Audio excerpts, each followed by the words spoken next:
சற்று இடைவெளிக்கு அப்புறம் வரேன், ஒரு பிரேக் எடுத்துகிட்டு வரேன் அப்படின்னு சொன்னேன். நீங்கள் தேடினீங்களா? என்ன மிஸ் பண்ணீங்களா?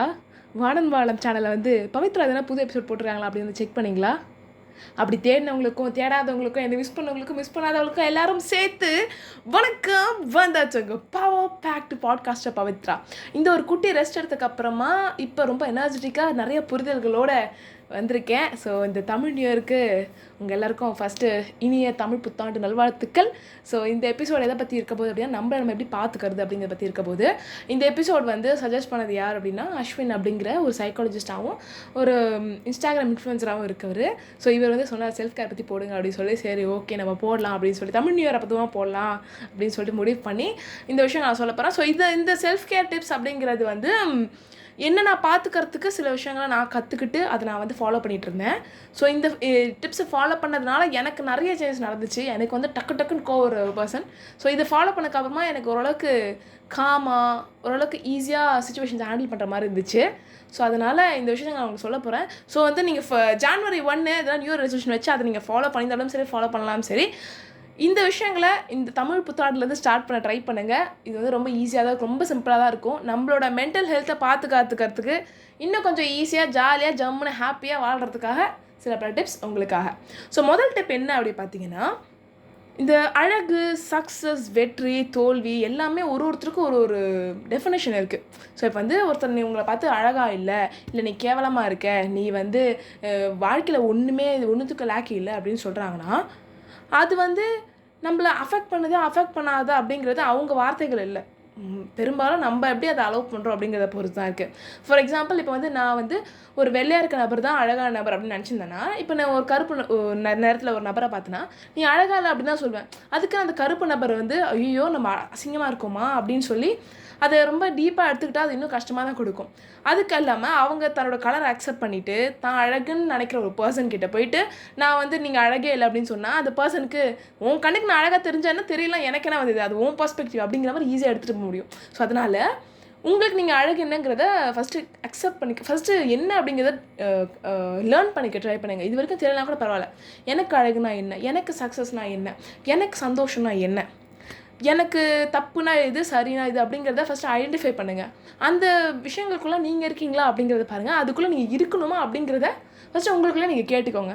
ஸோ அப்படி கேட்குறது மூலிமா உங்களுக்கு ஒரு பிலீஃப் சிஸ்டம் இருக்கும். நான் அழகாக தான் இருக்கேன், நான் சக்ஸஸ்ஃபுல்லான பர்சன் தான், எனக்கு பிடிச்ச விஷயங்கள்லாம் செய்கிறேன், நான் சந்தோஷமாக தான் இருக்கேன் அப்படிங்கிற மாதிரி. ஸோ அதனால் வெளியே இருக்கவங்க எதனா சொன்னால் கூட, எதனா ஒரு ஒப்பீனியன் ரைஸ் பண்ணால் கூட, நீ வந்து சரியில்லை, நீ தப்பாக இருக்க, நீ அழகாக இல்லை, நீ அப்படி இல்லை, நீ இப்படி இல்லைன்னு சொல்லும் போது உன் கண்ணுக்கு நான் ஏன் அப்படி தெரியணும், எனக்கு நான் சரியாக தான் இருக்கேன் அப்படிங்கிற ஒரு நம்பிக்கையோட சந்தோஷமாக ஹாப்பியாக வாழ முடியும். அதுவும் மட்டும் இல்லாமல் அவங்கக்கிட்ட போயிட்டு நான் அழகாக தான் இருக்கேன் அப்படின்னு சொல்லிட்டு ஒரு அரை மணி நேரம் பேசணும் அவசியமே கிடையாது. பிகாஸ் நானும் அந்த மாதிரி ஒரு பர்சன் தான். நம்ம பாடி ஷேமிங் சொல்லியிருக்கேன் ஃபஸ்ட்டு எபிசோடில். அது வந்து அவங்ககிட்ட சொல்கிறாங்கன்னா அவங்ககிட்ட போய் எக்ஸ்பிளைன் பண்ணணும் அவசியமே கிடையாது. இப்போ என்னை பார்த்து ஒருத்தர் அழகு இல்லைன்னு சொல்கிறாங்கன்னா சரி ஓகே நான் அழகு இல்லாத பர்சனாக இருந்துட்டு போகிறேன்னா என்ன இப்போது அப்படின்னு கேட்கறது மூலிமா அந்த பர்சனுக்கு சார் நம்ம இவங்களை ட்ரிகர் பண்ணலாம் நினச்சேனே, இவங்க என்னடா இப்படி போயிட்டாங்க அப்படிங்கிற மாதிரி அர்த்தம். ஸோ ஒரு சின்ன ஒரு ஸ்கின் கலராக இருக்கட்டும், இல்லாட்டி ஆக்னியாக இருக்கட்டும், இல்லாட்டி முடி அதிகமாக இருக்குது குறைவாக இருக்குது, அது எல்லாத்தையும் உங்கள் கான்ஃபிடன்ஸை நீங்கள் பிரேக் பண்ண விட போகிறீங்களா? அது எல்லாத்தையும் உங்கள் கான்ஃபிடன்ஸை பிரேக் பண்ண போது அப்படிங்கிறது உங்கள் கையில் தான் இருக்குது. அது மட்டும் இல்லாமல் ஒருத்தர்கிட்ட போய் நீ பார்க்குறது பார்வை தப்பு அப்படிங்கிறது ஓரளவுக்கு சொல்லலாம், அவங்க கேட்குற மாதிரி தான் சொல்லலாம். பட் சிலர்லாம் இருப்பாங்க, நான் படித்த கோயிலுக்கு 3 கால் தான் அப்படிங்கிற மாதிரி இருப்பாங்க. அந்த இல்லாமல் இந்த ரயில்வே ட்ராக் பார்த்துருக்கீங்களா, எப்பவுமே அது ரெண்டுமே ஜாயின் ஆகாது, அப்படியே ரெண்டுமே தான் இருக்கும். அந்தமாரி சில பேர்லாம் தான் வந்து நினைக்கிறதா கரெக்டு அப்படின்ற மாதிரியும் ஒரு லேர்னிங்க்கான ஸ்பேஸ் அவங்க கொடுக்காத மாதிரி இருக்கும். ஸோ அவங்ககிட்டலாம் நீங்கள் போயிட்டு உங்கள் எனர்ஜியை வேஸ்ட் பண்ணி நான் பண்ணுறது சரி, நான் அழகான பர்சன் தான், நான் சக்ஸஸ்ஃபுல்லான பர்சன் தான் அப்படின்னு ப்ரூவ் பண்ணிட்டு இருக்க போகிறீங்களா, இல்லாட்டி எனக்கு எனர்ஜி முக்கியம் அப்படிங்கிற மாதிரி இருக்க போகிறீங்களா அப்படிங்கிறத உங்களோட சாய்ஸ் தான். ஸோ இதை வந்து நான் பண்ணாதனால என் ஹெல்த் பயங்கரமாக டேமேஜ் ஆகிடுச்சு. பிகாஸ் எல்லாக்கிட்டையும் இப்போ பேசிகிட்டு இருப்பேன். ஒருத்தவங்க இருந்தாங்கனாலே அவங்ககிட்ட பேசுவேன். அவங்களுக்கு பிடிக்குதா பிடிக்கலையா அப்படிங்கிறத தாண்டி அவங்ககிட்ட போய் பேசிகிட்டு இருப்பேன். இப்போ தான் நான் ரியலைஸ் பண்ணுறேன், நிஜமாலே ஒருத்தர் எனக்கு பிடிச்சிருந்தா தான் நான் போய் பேசுகிறேனே தவிர்த்து சும்மா போய் பேசணும் அப்படிங்கிறதுலாம் கிடையாது. பிகாஸ் முன்னாடி இப்படி பேசி எனர்ஜி எல்லாம் டவுன் ஆகி ரொம்ப ஹெல்த் இஷ்யூஸ் வந்து அதுக்கப்புறம் இப்போ தான் அதை ரீகெயின் பண்ணுறதுக்கு அது ஒரு பெரிய ப்ராசஸாக இருக்குது. அதனால் நீங்கள் அதை தவிர பண்ணலைனாலும் இல்லாட்டி பண்ணிகிட்ருக்கீங்கனாலும் அதை கொஞ்சம் கண்ணை திறந்து பாருங்கள். நிஜமாலே நான் இன்னொருத்தரோட பேசும்போது சந்தோஷமாக இருக்கேனா, இல்லாட்டி எனக்கு அமைதியாக இருக்கணும்னு தோணுதா, இல்லை யார்கிட்ட பேசணும், எவ்வளோ பேசணும் அப்படிங்கிறத நீங்கள் டிட்டர்மின் பண்ணுங்கள். நீங்கள் கான்ஷியஸாக வாழுங்க, சரிங்களா? ஸோ அந்த ஒரு டிப்பு ரொம்ப ரொம்ப முக்கியமான விஷயம். ஏன்னா your energy and time is very very important. உங்களோட நேரமும் உங்களுக்கான இருக்கிற ஆற்றலும் ரொம்ப ரொம்ப முக்கியம். ஸோ அதை எங்கே செலவிடணும், யார்கிட்ட உங்கள் நம்பிக்கை கொடுக்கணும் அப்படிங்கிறத கண் திறந்து பார்த்து கொடுங்க. ஓகே, பிகாஸ் வந்து இந்த உலகம் வந்து ஃபுல்லாக முற்கள் நிறைஞ்ச எதுவும் கிடையாது, அதே மாதிரி ஃபுல்லாக அழகான விஷயங்களும் கிடையாது, எல்லாமே கலந்த ஒரு விஷயமா தான் இருக்குது. அதனால் எங்கே உங்கள் நம்பிக்கையை கொடுக்குறீங்க, எங்கே உங்கள் அன்பை கொடுக்குறீங்க அப்படிங்கிறது முக்கியம். பிகாஸ் கொடுத்துட்டே இருந்தாலும் சில இடத்துல வந்து என்னது அதை வந்து ரெஸ்பெக்ட் பண்ணாத இடத்துல நம்ம கொடுத்துட்டு இருக்க முடியாது. அதனால் யார் ரெஸ்பெக்ட் பண்ணுறாங்க, யார்கிட்ட கொடுக்கலாம், யார் நம்பகரமான பர்சன் அப்படிங்கிறத கொஞ்சம் கண்ணை திறந்து பார்த்து பண்ணிங்க, லைஃப் சூப்பராக பெட்டராக இருக்கும். ஸோ ரெண்டாவது விஷயம் என்ன சொல்லணும்னு நினச்சேன்னா, அந்த பாவம் புண்ணியம் அப்படிங்கிற கான்செப்ட். இந்த பாவம் புண்ணியம் அப்படிங்கிற ஒரு விஷயத்தை வச்சு நிறைய பேர் வந்து பிஸ்னஸ் பண்ணுறாங்க. உங்கள் பாவங்களை கடிக்க வேண்டுமென்றால் எங்கள் தெய்வத்தலத்துக்கு வாருங்கள் அப்படிங்கிற மாதிரி நிறைய பேர் பண்ணுறாங்க. இந்த மாதிரி வந்து பரிகாரம் செய்கிறது அப்படிங்கிறது இந்த ரிலீஜன் தான் அப்படின்ற மாதிரி சொல்லலை, பட் நிறைய மனுஷங்க இது பண்ணிக்கிட்டு தான் இருக்காங்க. ஸோ அதனால் இந்த பாவம் புண்ணியம் ட்ராக்கில் போய் விழுந்துடாதீங்க. இந்த ஒரு 2 விஷயங்களை போய் விழுந்துடாதீங்க. இது எனக்கு ஒரு பெருசான நம்பிக்கை கிடையாது. பிகாஸ் பாவம் புண்ணியம் அப்படிங்கிறது ஒருத்தருக்கு பெர்ஸ்பெக்டிவ் பொறுத்து தான் இருக்குது. ஃபார் எக்ஸாம்பிள், இப்போ வந்து ஒரு நபர் இருக்காங்கன்னு வச்சுக்கோங்களேன், ஒரு குழந்தை இருக்குது. அந்த குழந்தைய வந்து ஒருத்தர் வந்து அப்யூஸ் பண்ண வராங்க அப்படின்னா, அந்த குழந்தை கத்தி எடுத்து குத்திடுது, அந்த பர்சனை கொலை பண்ணிடுது.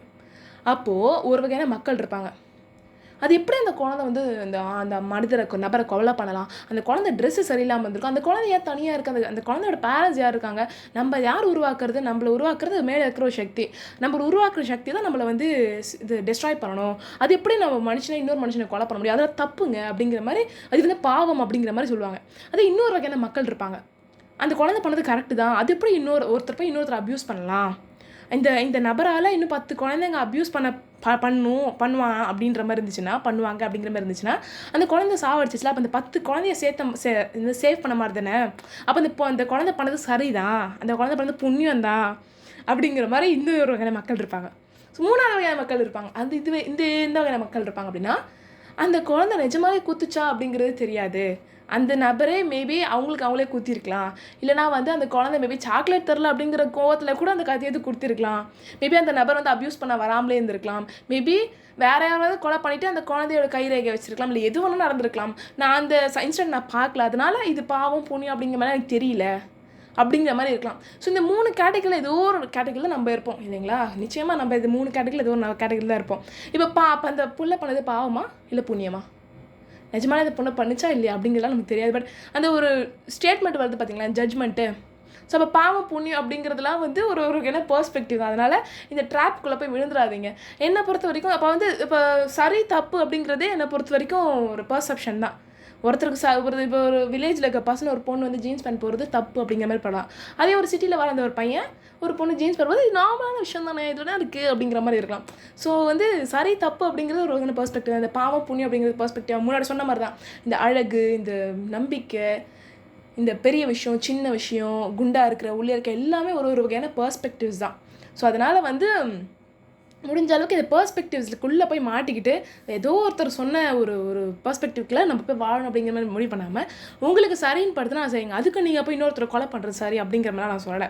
நம்ம ஒரு விஷயத்த பண்ணுறோன்னா அது இன்னொருத்தருக்கு நெகட்டிவாக இம்பாக்ட் ஆகுதா. இப்போ நம்ம ஒருத்தர் நபரை கொலை பண்ணுறோம் அப்படின்னா அந்த நபரோட கனவு, ஆசை, அடுத்த நாளோட பிளான்ஸ் எல்லாமே தடைப்படுது, எல்லாமே அது அழிஞ்சு போகுது. ஸோ ஒருத்தர் உங்களை வந்து கொலை பண்ணால் உங்களுக்கு எப்படி ஃபீல் ஆகும், அதே மாதிரி இன்னொருத்தருக்கு நபர் அந்த மாதிரி நீங்கள் யோசிக்கும் போது உங்களால் இன்னும் மச் மோர் ஹாப்பியராகவும் உங்களை சுற்றி இருக்கிற நபர்களை உங்களை ஹாப்பியாக வச்சுக்க முடியும். அதனால் அந்த மாதிரி யோசிச்சு பாருங்கள். இப்போ ஒருத்தருக்கு நீங்கள் உட்காந்துருக்கீங்க, ஒரு வயசான நபர் வராங்க, அவங்களுக்கு நீங்கள் சீட்டு கொடுக்கறது மூலியமாக உங்களால் நிற்க முடியும் அப்படின்னா நீங்கள் சீட்டு கொடுக்கறது மூலியமாக அந்த பர்சன் எப்படி ஃபீல் பண்ணுவாங்க, நீங்கள் எப்படி ஃபீல் பண்ணுவீங்க. ஸோ அப்படிங்கிறது மாரி பார்க்கலாம். அதுக்கு உங்களுக்கே கால் வலிக்கும் போது இன்னொரு நபர் எழுந்திரிச்சு அவங்க சீட்டு கொடுக்கணும் அவசியமே கிடையாது.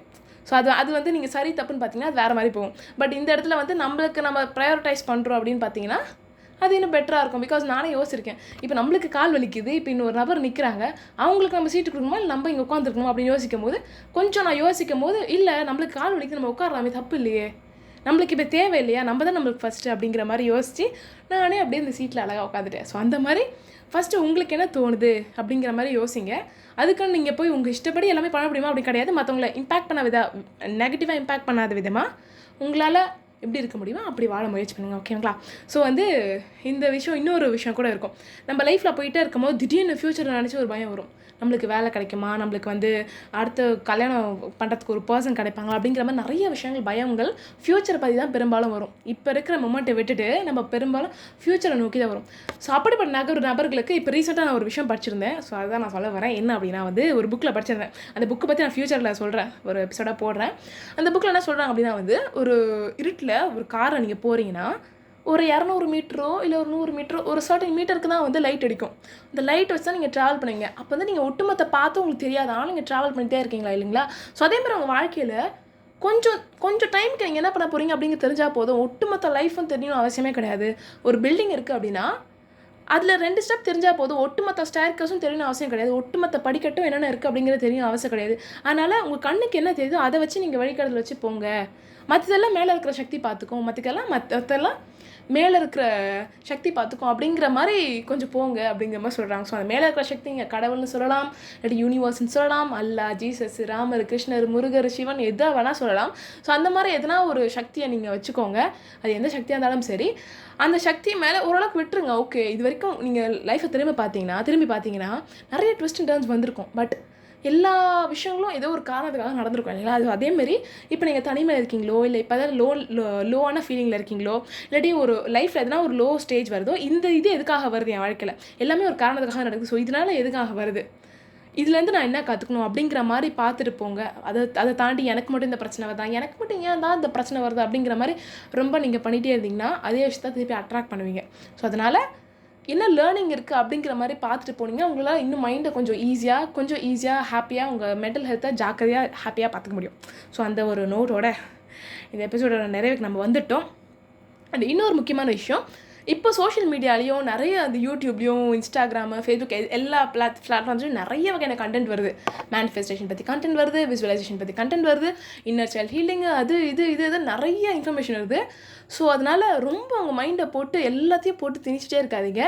எவ்வளோ எனக்கு எது வேணும் அப்படிங்கிறத பார்த்து முடிவெடுங்க. பிகாஸ் ஒருத்தர் ஒரு வகையான டெக்னிக் சொல்கிறாங்க. ஸோ நம்ம ஒரு டெக்னிக் ஃபாலோ பண்ணிகிட்டு இருப்போம். அப்போ தான் இன்னொரு டெக்னிக் வரும், அப்போ இது பெட்டராக இருக்கா அப்படின்னு சொல்லிட்டு அதை நம்ம ஃபாலோ பண்ணுவோம். அப்படிங்கிறதுனால கடைசியில் ஏதோ ஒரு கன்ஃபியூஷனில் போய் மாட்டிக்கிறோம் இல்லைங்களா? அதனால் வந்து நான் இதை நிறைய தடவை அனுபவிச்சிருக்கேன். அதனால் நான் சொல்கிறேன். இப்போ இந்த பாட்காஸ்ட்டில் இருக்கிற சில விஷயங்களால் ஃபாலோ பண்ண முடியல, இல்லாட்டி உங்களுக்கு அண்டர்ஸ்டாண்ட் பண்ண முடியல அப்படின்னா இட்ஸ் ஓகே, ஃபைன். நீங்கள் எது பண்ணிட்டு இருக்கீங்களோ அதை செம்மையாக பண்ணுங்கள். அப்படி வந்து இது சரின்னு படிச்சுனா மட்டும் எடுத்துக்கோங்க. அது மற்றபடி நிறைய பாட்காஸ்ட் வந்துருச்சு, நிறைய இன்ஃபர்மேஷன் வந்துருச்சு. முன்னாடி அறியாமையில் இருந்தனால நிறைய பிரச்சனை வந்துச்சு. இப்போ வந்து நிறைய அறிவுன்னு சொல்ல முடியாது, நிறைய புரிதலோ இல்லை நிறைய இன்ஃபர்மேஷன் இருக்கிறதுனால நிறைய பிரச்சனைகள் வரும் போல இருக்குது. அதனால் ரொம்ப ஸ்ட்ரெஸ் பண்ணிக்காதீங்க. என்னடா அது புதுசாக இருக்குது, என்னடா அது ரொம்ப கஷ்டமாக இருக்குது, ஏன்னா அது அக்செப்டே பண்ணிக்க முடியலையே, நம்மளுக்கு ஒரு வகையான பெர்ஸ்பெக்டிவ் இருக்குது, இவங்க வேறு மாதிரி சொல்கிறாங்களே அப்படிங்கிற மாதிரி யோசிக்காதீங்க. இது வந்து சரின்னு படுதா அப்படிங்கிறத பாருங்கள். உங்களுக்கு சரின்னு படம் எடுத்துக்கலாம், சரின்னு படலாம், இட்ஸ் ஓகே, ஃபைன். நீங்கள் எதை வச்சு டீல் பண்ணிட்டுருக்கீங்களோ, எந்த டெக்னிக்ஸ் உங்களுக்கு சூட் ஆகுதோ அந்த விஷயங்கள் நீங்கள் தாராளமாக எடுத்துக்கலாம். இந்த எபிசோட சொன்ன விஷயங்களாக இருந்தாலும் சரி, எந்த விஷயங்களாக இருந்தாலும் சரி, இந்த எபிசோட உங்களுக்கு சரின்னு படுதா மட்டும் எடுத்துக்கோங்க, இல்லைனா ஃபைன், அப்படியே விட்டுட்டு ஜாலியாக போடுங்க. ஓகேங்களா? ஸோ அந்த ஒரு நோட்டோட இந்த எபிசோட நான் முடிகிறேன். இந்த எபிசோட பற்றின கமெண்ட்ஸ், ஃபீட்பேக்ஸ் நீங்கள் ஷேர் பண்ணணும்னு நினச்சிங்கன்னா கீழே கமெண்ட் செக்ஷனில் சொல்லலாம். அது மட்டும் இல்லாமல் இன்ஸ்டாகிராம் பேஜான THE_KARIGA32 The Kariga 32 அப்படிங்கிற இன்ஸ்டாகிராம் பேஜும் எனக்கு தாராளமாக ஷேர் பண்ணலாம். அது மட்டும் இல்லாமல் நம்ம பாட்காஸ்ட்டுக்கு இருக்கிற ஒரு அழகு மெயில் ஐடியான vaanambavalam@gmail.com அப்படிங்கிற மெயில் ஐடிக்கும் நீங்கள் தாராளமாக ஷேர் பண்ணலாம். ஸோ மனசு பிடிச்ச மனசார செய்யுங்க, நிறைய லவ்வோட நிறைய காதோட செய்யுங்க. அண்ட் இன்னும் நிறைய விஷயங்களை வந்து இது விஷயங்களாம் தேவை அப்படிங்கிறத லேர்ன் பண்ணி செஞ்சுக்கோங்க. பிகாஸ் ஓவர் லேர்னிங்கும் உடம்புக்கு ஆகாது. எது வேணுமோ எது தேவை அப்படி லேர்ன் பண்ணிவிட்டு அண்ட் மற்றபடி ஜாலியாக ஜம்முன்னு ஹாப்பியாக ஸ்ட்ரெஸ் ஃப்ரீயான லைஃப்பை நீங்கள் வாழ்வீங்க அப்படிங்கிற ஒரு விஷயோட நான் இந்த எபிசோட்லேருந்து அப்படியே நான் கிளம்புறேன். இது போன்ற வேறொரு அழகான எபிசோடு சந்திக்கும் வரை பேச்சால் வார்த்தைகளால் பிரபஞ்சத்தை பலப்பலப்பாக்கும் பவித்ரா சைனிங் ஆஃப்.